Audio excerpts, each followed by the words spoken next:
내용입니다. 예, 제가 내용을 읽어보겠습니다. 의를 위하여 박해를 받는 자는 복이 있나니 천국이 그들의 것임이라. 나로 말미암아 너희를 욕하고 박해하고 거짓으로 너희를 거스려 모든 악한 말을 할 때에는 너희에게 복이 있나니 기뻐하고 즐거워하라. 하늘에서 너희의 상이 큼이라. 너희 전에 있었던 선지자들도 이같이 박해하였느니라. 아멘. 10절입니다. 의를 위하여 박해를 받는 자는 복이 있나니 천국이 그들의 것임이라. 이 영적 전쟁은 타협이 없다고 했잖아요. 영적 전쟁은 적당한 선에서 두 나라가 이렇게 합의할 수 있는 그런 종류의 전쟁이 아닙니다. 실제적으로 일어나는 전쟁도 합의하기가 어렵지만 영적 전쟁은 아예 합의 자체가 안 되는, 그 방법은 하나뿐이죠. 타협은 없고 힘과 힘의 대결로서 상대방을 완전히 무력화시키고 상대방의 그 나라가 멸망해야 끝이 나는 그런 전쟁이죠. 이 사단의 나라와 하나님의 나라는 양립해서 존재할 수 있는 그런 종류의 것이 아니고, 우리가 하나님의 나라에 속해 있다면 우리는 증오의 대상이 되는 거죠. 사단이 노리고 있는 증오의 대상, 우리가 그 나라에 있고. 그래서 의라는 단어를 우리가 해석할 때도 사단의 나라에서 사단을 존립하게 만드는, 그리고 세상 나라가 세상의 그 나라들을 존립하게 만드는 그런 원칙이 아닌 원칙, 하나님으로부터 오는, 세상에서 이렇게 출발하지 않는 그런 종류의 도덕률, 정의로움, 의, 이게 의죠. 그래서 왜 서로 이렇게 양립할 수 없느냐. 하나의 나라가 서면 하나는 그 기반이 사라져 버리는 겁니다. 하나님의 의를 쫓는 하나님의 백성이 세상 나라를 세우기 위한 사람들의 입장에서 볼 때는 이게 폭력성을 가지고 있거든요. 보통 애들 뭐 싸우고 나면 제가 먼저 때렸어요, 뭐 그런 얘기를 하잖아요. 사실은 우리가 먼저 때린 거라고 볼 수 있습니다. 평화롭게 잘 살고 있는 세상 나라에 대놓고 우리가 하나님의 나라를 위해서 이렇게 우리의 삶의 방향을 조정하면 세상 나라가 볼 때는 그들이 평화롭게 살고 있는 그 원칙들에 폭력을 가하는 거죠. 보는 것만으로도, 우리가 하나님 나라와 의를 위해서 사는 것을 보는 것만으로도 그들은 크게 울리는 정죄를 느끼는 거죠. 왜 잘 살고 있는 우리에게 너희가 정죄하냐, 손가락질하냐. 우리가 한마디도 하지 않아도 우리의 삶이 그들을 정죄하는 거죠. 로마라는 나라가 견고히 튼튼히, 그리고 그들의 즐거움, 기쁨을 위해서 세상의 모든 나라의 자원들을 흡수하면서 그 나라를 지탱하고 이렇게 있었는데, 그 나라가 그 소위 말하는 로마의 평화를 잘 지탱하고 살고 있었는데, 그리고 그들이 누릴 수 있는 모든 것들, 이것은 그들의 방식이, 그들의 삶의 방식이 그 국가를 지탱한 거거든요.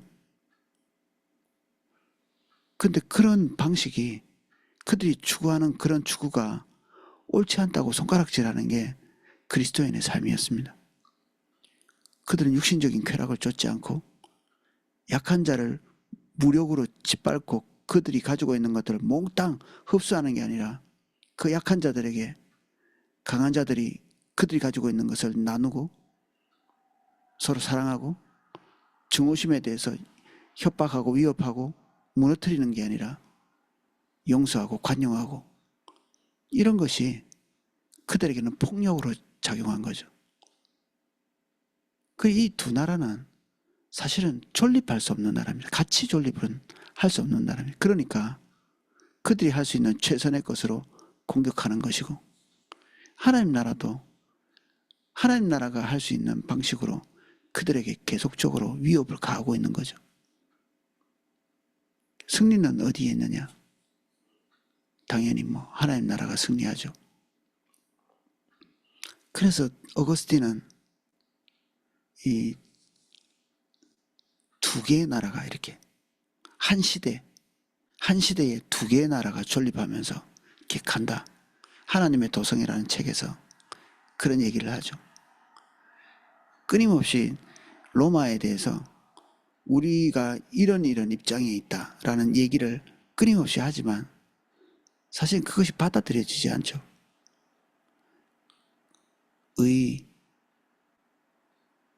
우리가 말하는 이 의는 그들도 의를 말하거든요.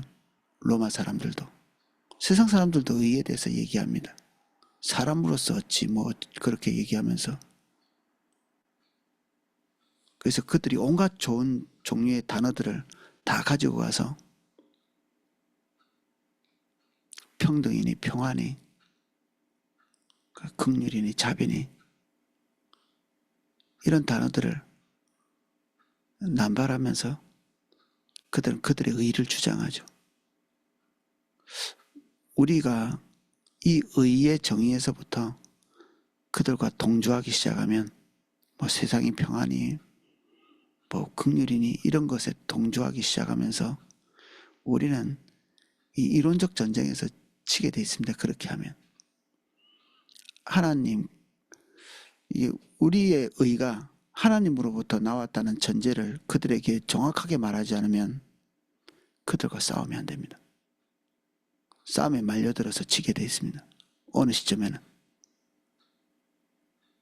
그들의 언어로 설명해 줄 필요는 있죠. 우리가 종교적인 단어를 쓰라는 얘기가 아니라 우리의 삶의 출처가, 우리의 의의 출처가 하나님이심을 말해주는 것. 이게 영적 전쟁의 시작입니다. 그럼 그들의 출처는 어디냐? 그들의 배죠. 그들의 욕구고 그들의 신은 저희의 배라. 로마서가 선언하고 있는 것처럼 그들이 추구하고 있는 건 자기 배죠. 하나님과 그들의 배.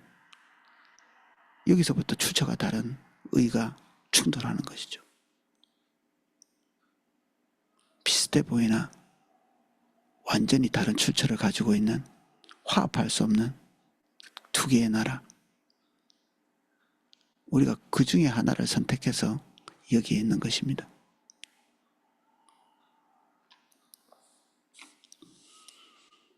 그래서 의를 위하여 박해를 받는 자는 복이 있나니 천국이 저들의 것이다. 하나님의 통치, 천국, 주님의 다스림이 있는 곳, 그곳을 우리가 선택했죠, 이미. 그래서 하나님의 상급은 사실은 의를 위해서 박해를 받을 수 있다는 것 자체가 상급이라고 볼 수 있습니다. 어떻게 이런 게 가능하죠? 육신적인 인간이 경제적 손해, 자기 명예의 손해, 이런 것에 급급하게 돼 있는데 그런 것들을 단념할 수 있는 힘, 그것은 우리가 고통을 좋아해서가 아니라 더 좋은 쾌락, 즐거움, 희락, 더 높은 가치, 우리가 손해보려고 하는 게 아니라 더 큰 이득을 얻기 위해서 그것을 선택하는 거죠. 우리 그 카타콤의 순교자라는 뮤지컬을 지금 준비하고 있는데 부활절에 우리가 공연을 하려고 준비하고 있습니다. 근데 이 카타콤의 순교자가 이렇게 너무 비장하게 준비되지 않도록 제가 요구하고 있거든요. 비장함. 우리가 이걸 희생했고 우리가 이런 고통을 당했고 이런 피 흘림 속에서 우리가 참았어. 이런 것들을 강조하는 게 아니고 우리는 더 좋고 더 올바르고 더 영광스러운 것을 선택하기 위해서 나머지 것들은 배설물같이 버리는 거죠. 그냥 헌신은 고통을 선택하는 게 아닙니다. 더 좋은 것을 선택하는 거죠. 마치 짜장면과 짬뽕을 이렇게 놓고 우리 범민 많이 하죠. 도대체 뭘 먹어야 되나? 우리가 짬뽕을 선택했다고 그러면 자연스럽게 뭐 짜장면이 희생되는 거죠. 어떤 사람은 짬뽕 먹다가 짜장면 먹을 걸 하는 사람도 있지만 자기가 희생시킨 그것에 초점을 맞추는 게 아니라 짬뽕 먹을 때 아 이거 칼칼하고 시원하고 좋구만 이 즐거움에 푹 빠져 있는 거죠. 둘 중에 하나를 선택했을 때 더 좋은 것을 선택한 그 만족이 100%가 되는 거죠. 하나를 잃었던 고통이 아니라 더 좋은 것을 선택한 헌신은 더 좋은 것이라고 판단되는 것을 선택하는 거죠.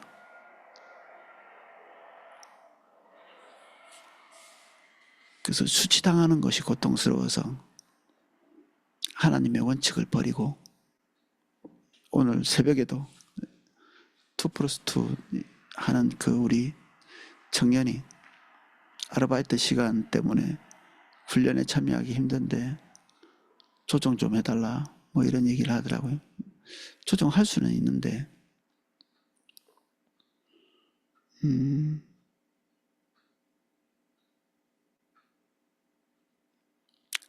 헌신을 배워야 하는 항상 교회가 후퇴하는 것이 될 때가 많거든요.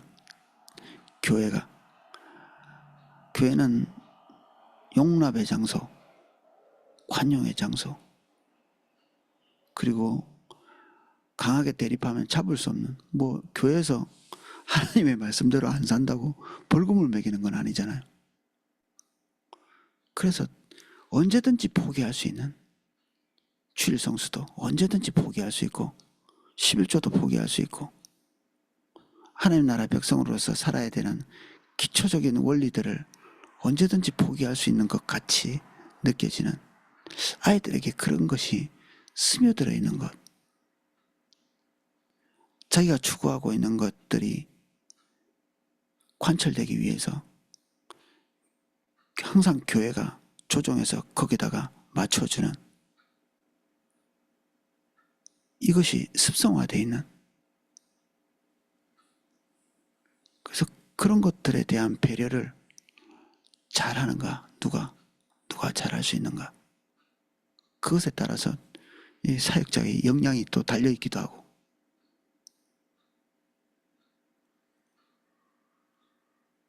피 흘릴 각오보다는 교회를 바꾸는 것이 훨씬 수월한 방법이죠. 그들에게 있어서는 그렇습니다. 그들이 하루 일당을 포기하는 것, 그리고 수치를 감수하는 것보다는 교회를 조정해서 더 폭넓은 용납을 요구하는 것이 더 쉬운 일처럼 느껴지는, 근데 이게 이득이 아닙니다. 이득이 아니죠. 교회를 설득했어. 목회자를 설득했다. 그게 그러면 하나님 앞에서 자기가 그 모든 것들을 바꾼 거냐?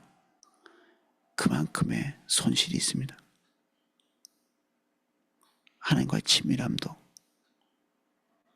주를 향해 가는 순결함도, 그런 것들을 잃어버리는 것은 가시적으로 이 수치적으로 이렇게 측정이 되지 않기 때문에 손해가 되지 않는다고 생각하겠지만, 하나님을 잊어버린 그 시점쯤에 본인도 잊음 당한다는 사실을 알아야 되는데, 어릴 때부터 이제 20살 갓 된 이 아이들이 하나님 앞에서 순결함을 배우기보다는 자기 이득을 위해서 교회를 조정하려고 하는, 저는 우리 세대가 말하지 않고 물려준 거라고 생각합니다. 그렇게 해라고 말한 적은 없지만 우리의 삶의 패턴이 그들에게 말하지 않고 이렇게 전달된, 그래서 그들이 나름대로는 교회에 헌신되었다고 이렇게 생각하는 그런 종류의 아이들이 항상 생활의 패턴이 그런,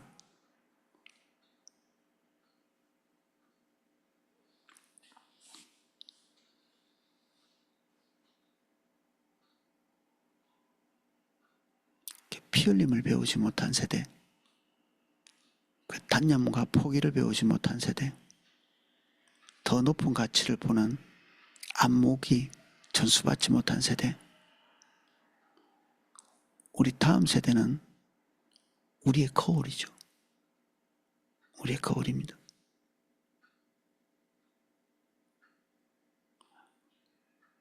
그래서 그런 것들을 가르쳐 주는 것, 훈련을 통과하고 뭐 이렇게 하면 선교사 될 수 있죠. 시험 잘 치면. 하나님께서 우리에게 요구하시는 훈련이 눈에 보이는 가시적인 어떤 프로그램에 달려있지 않고 이런 미세한 곳에서 그들을 하나님께서 달아보십니다.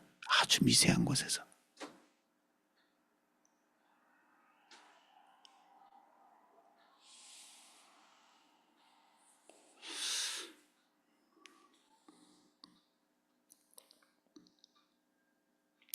나로 말미암아 11절입니다. 사실 10절이 핵심적 구절이고 11절 12절은 이것을 부가적으로 설명하는 구절이라 11절 12절을 읽는 것만으로도 도대체 이 10절이 뭘 말하고 있는지를 알 수 있습니다. 나로 말미암아 너희를 욕하고 박해하고 거짓으로 너희를 거스려 모든 악한 말을 할 때에는 너희에게 복이 있나니 이것은 안 좋은 거죠. 우리가 욕먹으려고 태어난 건 아니고 박해받으려고 태어난 것은 아닌데 그런 것을 할 때 복이 있다고 이렇게 얘기합니다. 복? 그럼 복이 뭐지? 여기에서 우리가 알고 있는 복의 개념이 붕괴되는 거죠. 복이? 이게 복이라고?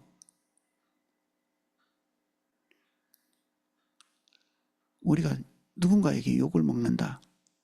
그것이 우리의 잘잘못 때문에 그런 것이 아니라 예수 그리스도의 이름 때문에 누군가로부터 지탄의 대상이 된다.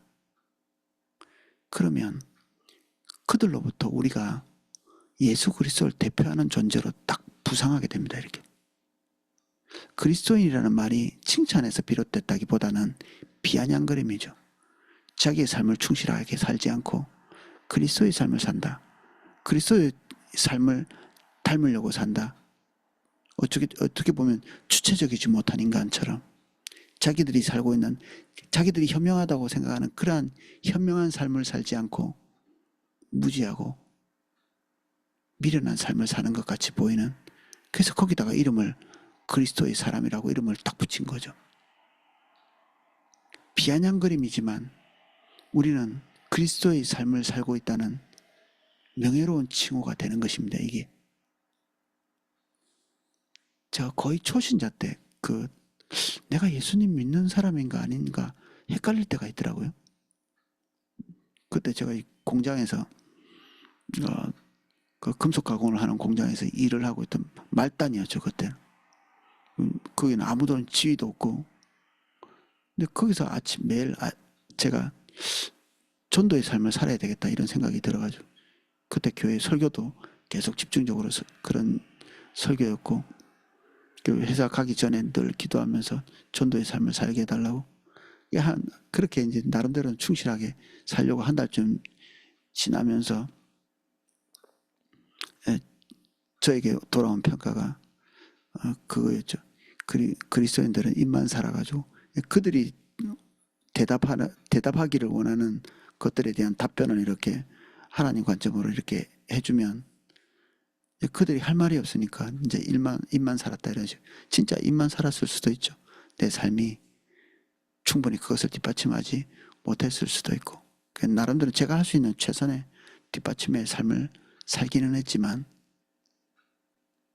근데 그때 그들이 그리스도인들 그리고 예수쟁이들 뭐 이렇게 하면서 다 입만 살았어라고 이렇게 얘기하면서 내가 그 비난의 소리를 딱 듣는 순간에 진짜 하나님이 제 마음속에 그 큰 기쁨을 막 부어주시더라고요. 지금 생각하면 그 기쁨의 출처가 뭐냐면, 내가 나의 삶이 부족하기 짝이 없는데 내가 하나님 나라에 속해 있는가? 그렇지 못하면 어떻게 하지? 그런 염려와 고민들이 있던 차에 이 믿지 않는 사람으로부터 너는 우리 편이 아니고 너는 교회 편이고 하나님 나라의 편이고 너는 그쪽 사람이야, 이렇게 예수쟁이들은이라고 하는 이 호칭 속에 저를 집어넣은 것, 이게 너무 기쁜 거죠. 제가 그 호칭 속에 들어가 있는.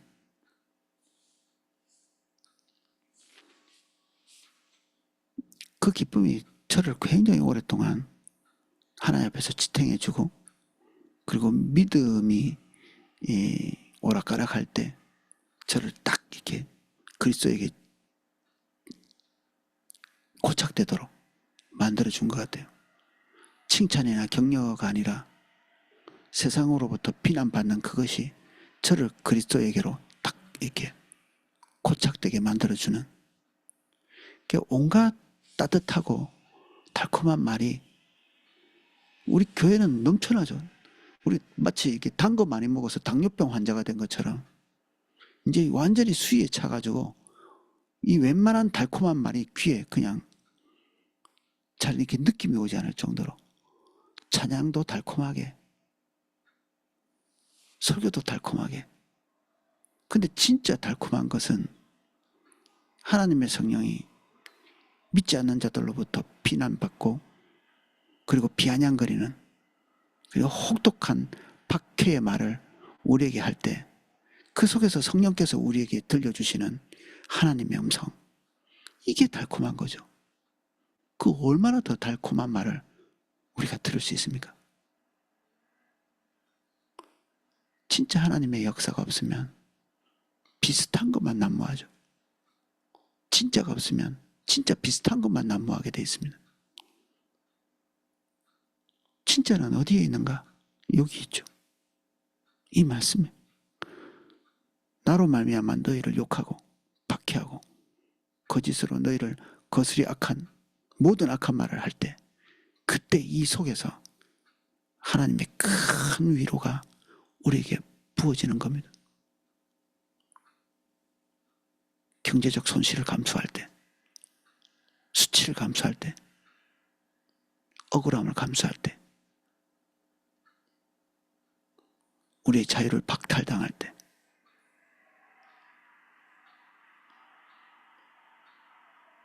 그것과는 비교할 수 없는, 사람들이 세상에서 눈치채지 못할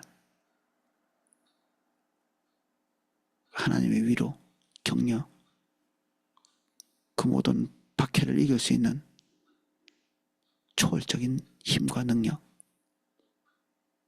이게 복이죠. 하나님께서 그런 위치에 있는 사람들에게는 이미 너는 내 백성이야, 그런 선언을 하시는 거죠. 그럼 박해를 추구할 건가? 그것도 우스운 일이죠. 박해를 추구한다. 우리는 박해를 추구하는 게 아닙니다. 예수님께서는 이 마을에서 박해하면 저 마을로 피하라 이렇게 얘기하셨죠. 그럼 언제까지 피하느냐? 주님 오시는 날까지 피하라고. 그래서 모든 나라를 다 다니기 전에 하나님 나라가 너에게 임할 거다. 그래서 박해를 이렇게 즐길 수는 없는 노릇이죠. 일부러 박해를 자청할 수는 없고, 우리가 박해를 할 때 우리의 생존을 위해서 피하고 돌이키고 그들과 충돌하지 않기 위해서 우리의 거주지를 옮긴다든지 일정 부분의 손해를 감수한다든지 그런 일은 할 수 있겠지만, 박해 자체 그 자체가 좋은 것은 아닙니다. 당연히. 그래서 이 일제시대 때는 그 순교를 각오하고 이렇게 자기 신앙을 지킨 분들도 있지만, 많은 일반적인 성도님들은 신사참배도 하기 싫고, 그리고 그 박해도 받고 싶지 않고, 그러니까 많은 분들이 이 산속으로 들어가서 거기서 거주하는. 그래서 안희숙 여사의 그 죽으면 죽으리라 그 책을 읽어보니까 산속 깊이 들어가서 할렐루야를 외치면 어디선가 이렇게 할렐루야로 화답을 하는 그런 소리들이 메아리쳐 울렸다고 이렇게 하더라고요. 이 피한 거죠. 예수님께서 말씀하신 대로.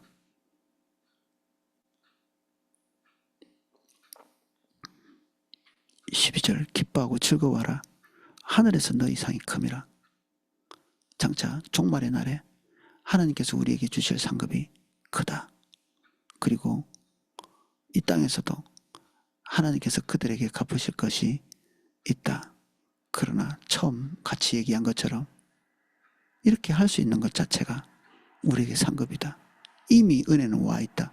이것을 이길 수 있는 지금 현재, 이것을 극복할 수 있는 전제, 그 비난을 하나님의 위로로 들을 수 있는 그 은혜가 그 자체가 우리에게 상급이죠.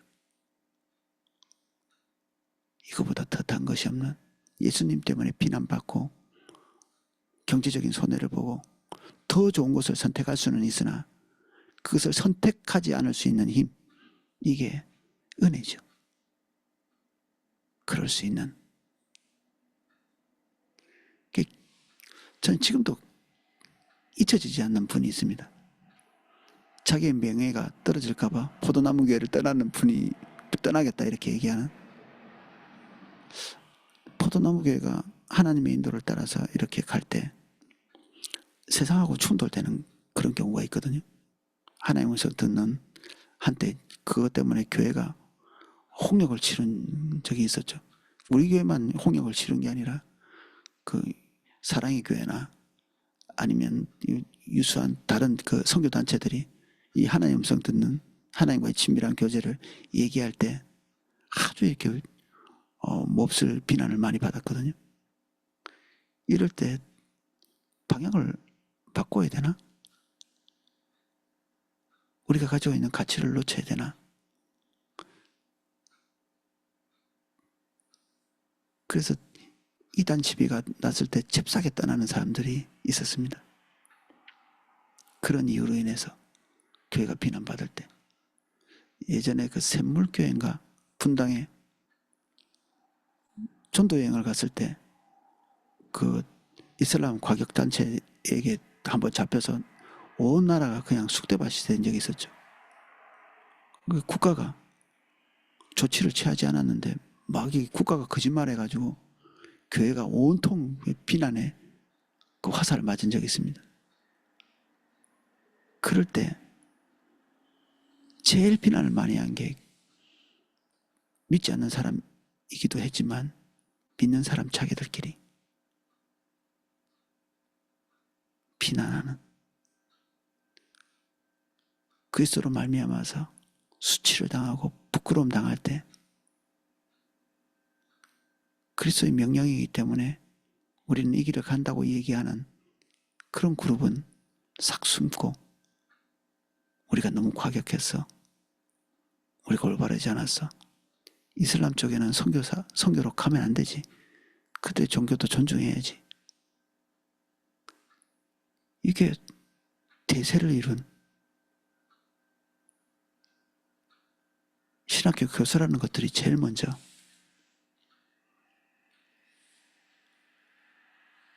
지혜로운 체 하면서 나오고,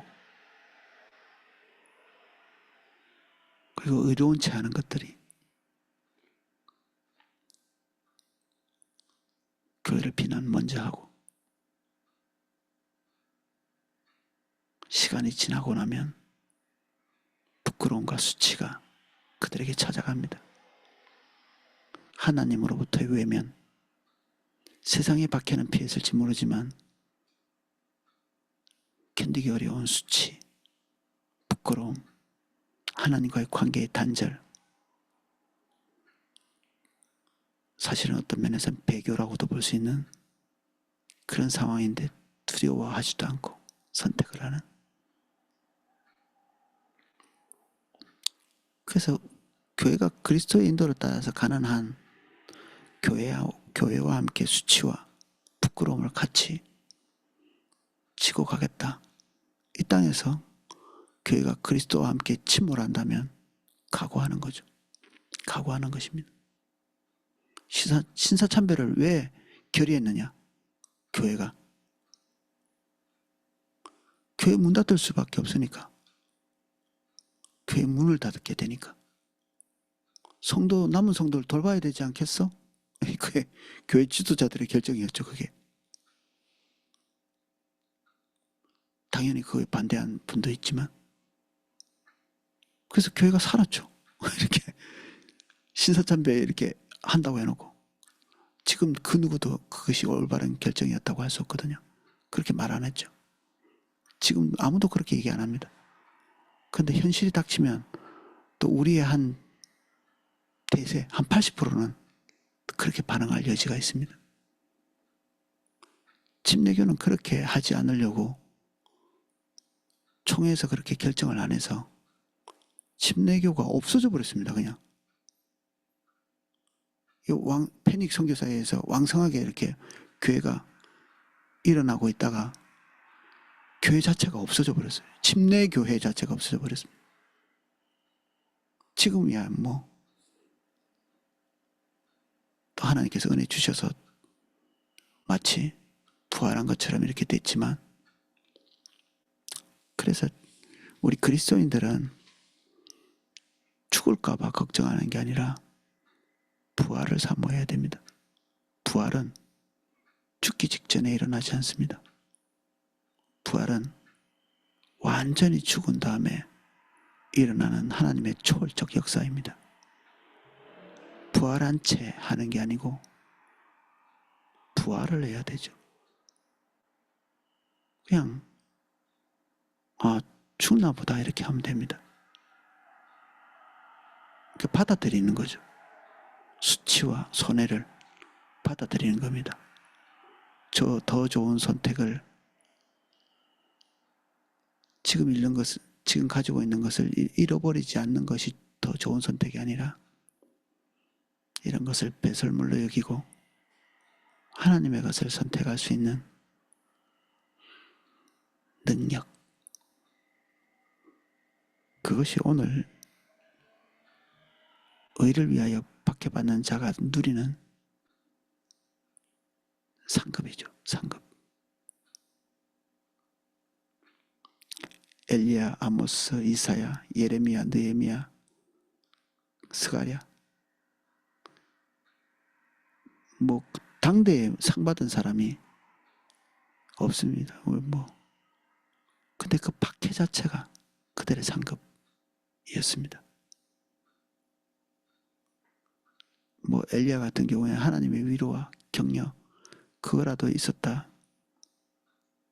볼 수 있지만, 스가랴 같은 경우에는 성전에서 돌에 맞아 죽었잖아요. 왕이 하나님의 길로 앞전대에서 하나님의 길로 돌이키기 위해서 몸부림쳐서 그나마 지탱해온 이 믿음의 이 국가를 방백들이 와가지고 다시 그것을 자기들 마음대로 살 수 있는 국가로 바꿔달라고 이렇게 하니까 이 지도자가 크게 넘어가 버렸죠. 그래서 그 개혁을 다시 역개혁으로 만들어서 뒤집어엎는, 우리 종교개혁이 있었지만 종교개혁이 끝나고 나서 역종교개혁, 이미 진리로 돌이켰는데 그것을 다시 원래대로 돌리는 그런 운동들도 있었거든요. 그 몹쓸 것을 틀렸다고 이렇게 얘기할 때 스가랴가 하나님의 성령의 감동으로 그 말을 이렇게 왕에게 하죠. 왕이 요새 같으면 살인교사 같은 걸 한 거죠.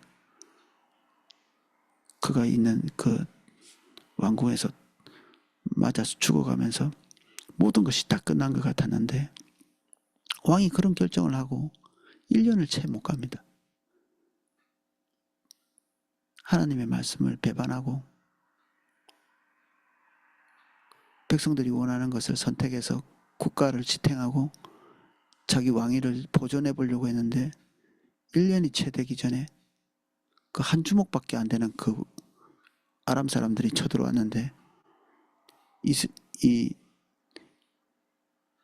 이스라엘 유다의 이 군대가 훨씬 월등히 많았는데도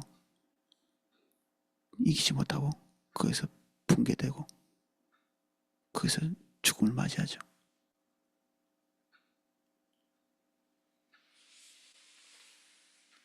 그리고 그 결정을 한 사람은 왕의 무덤에도 들어가지 못합니다. 최소한의 명예, 최소한의 경제적인 이득, 나의 입지, 이런 것을 선택해서 하나님의 것을 버리는 하나님의 백성이라면 그것을 통해서 자기가 원하는 것을 획득하지는 못할 겁니다.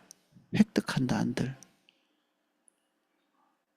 죽는 날까지 수치스러운 감정을 가지고 그 패배자의 느낌을 가지고 계속 살아야 되거든요. 그래서 어떻게 보면 핍박보다 더 두려운 하나님의 심판을 기억해야 되죠. 예수님은 그 얘기를 하시거든요. 목숨은 가져갈 수 있지, 세상에서. 근데 그보다 우리의 영혼까지도 지옥에 쳐넣을 수 있는 하나님의 위험찬 권위 앞에서 두려워하라고 얘기하고 있죠. 누가 더 큰가? 무엇이 더 궁극적인가? 그리고 무엇이 더 이득인가? 오늘날은 이것이 혼미하게 된 세대입니다. 오늘은 여기까지 살펴보겠습니다.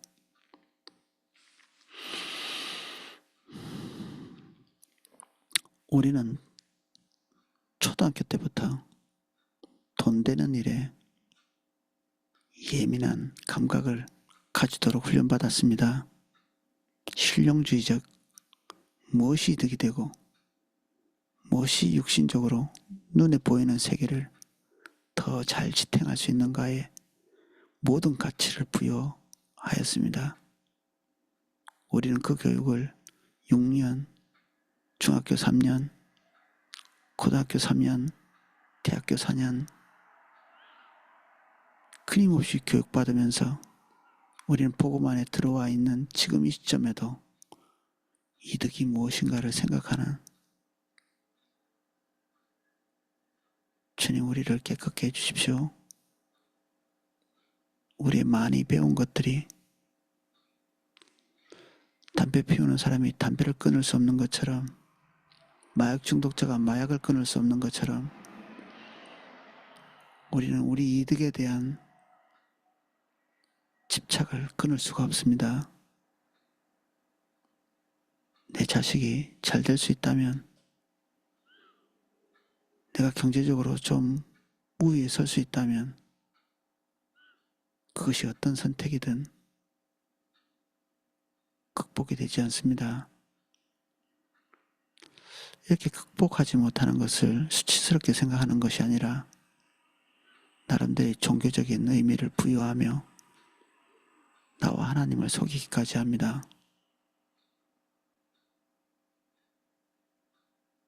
우리의 마음이 청결하지 않습니다. 마음이 청결한 자가 하나님을 볼 거라고 말씀하셨는데